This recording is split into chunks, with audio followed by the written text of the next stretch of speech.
Nama saya Nahar Cahyandaru. Saat ini saya sebagai pengkaji di Balai Konservasi Borobudur dan sekaligus sebagai koordinator kelompok kerja kajian dan laboratorium. Kajian dan laboratorium yang kami lakukan di Balai Konservasi adalah untuk mengembangkan metode-metode konservasi dan juga melaksanakan analisis atau pengujian-pengujian terhadap berbagai macam sampel, baik yang berkaitan dengan Candi Borobudur dan kawasannya maupun juga yang dikirimkan dari instansi-instansi lain. Untuk menjalankan peran laboratorium itu, kita memiliki beberapa fasilitas, yaitu laboratorium kimia dengan beberapa instrumen analisisnya. Kemudian juga ada laboratorium biologi atau mikrobiologi. Dan kita juga ada laboratorium fisika dan petrografi. Selanjutnya kita juga memiliki laboratorium scanning elektron mikroskop atau mikroskop elektron.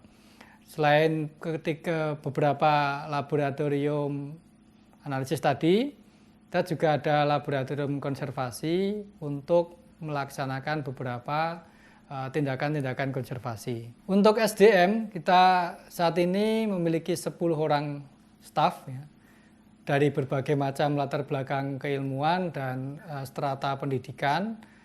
Untuk analis ada beberapa orang di masing-masing laboratorium. Kemudian juga untuk tenaga sendiri di Pokja Kajian dan Laboratorium saat ini ada 10 personil dengan berbagai keahlian masing-masing, baik di bidang analisis fisika, analisis kimia, analisis biologi, dan terdiri dari beberapa jenjang pendidikan dari S1, S2, sebentar lagi S3, dan juga SLTA. Jadi setelah proyek pemugaran Borobudur, laboratorium ini kemudian melanjutkan apa yang dulu telah dikembangkan. Karena pada saat pemugaran itu terjadi transfer teknologi, transfer pengetahuan di bidang konservasi, terutama adalah konservasi batu. Namun tantangan berikutnya adalah bagaimana melakukan konservasi untuk material lainnya. Sehingga pada awal pengembangan dari laboratorium di Balai Konservasi itu lebih pada memperluas jangkauan dari material-material yang bisa dikonservasi. Tidak hanya pada batu, tapi juga bata, kayu, kemudian juga berkembang ke material logam, keramik, kemudian kertas, dan lain-lain. Dan itu juga didukung dengan perkembangan teknologi analisis yang juga berkembang sangat pesat. Untuk analisis laboratorium kimia misalnya, dulu masih menggunakan analisis yang sifatnya analisis klasik ya. Sekarang sudah banyak yang digantikan dengan beberapa analisis instrumental sesuai dengan perkembangan teknologi.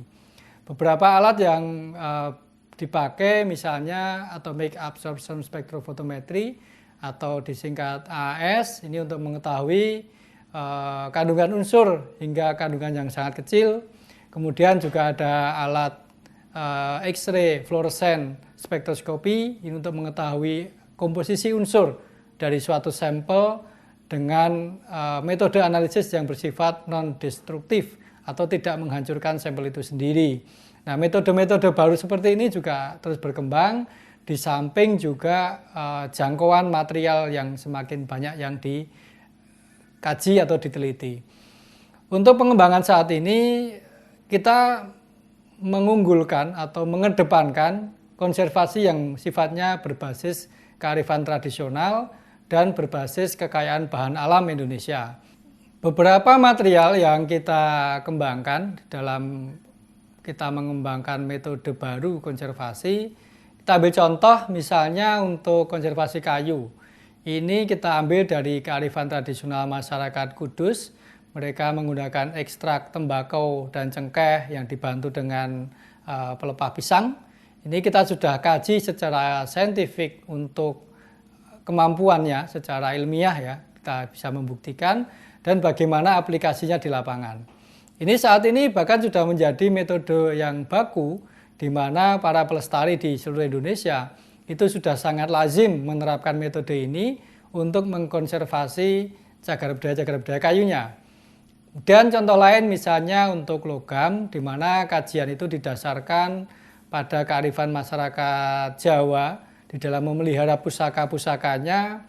Di setiap tahun, di setiap bulan Muharram, masyarakat Jawa terbiasa melakukan yang disebut dengan penjamasan atau untuk perawatan dari pusaka-pusaka itu. Nah, ternyata bahan-bahan yang digunakan di dalam proses penjamasan itu seperti jeruk nipis, kemudian mengkudu, air kelapa, dan lain-lain itu ternyata juga bisa dikembangkan menjadi suatu metode konservasi yang sangat efektif.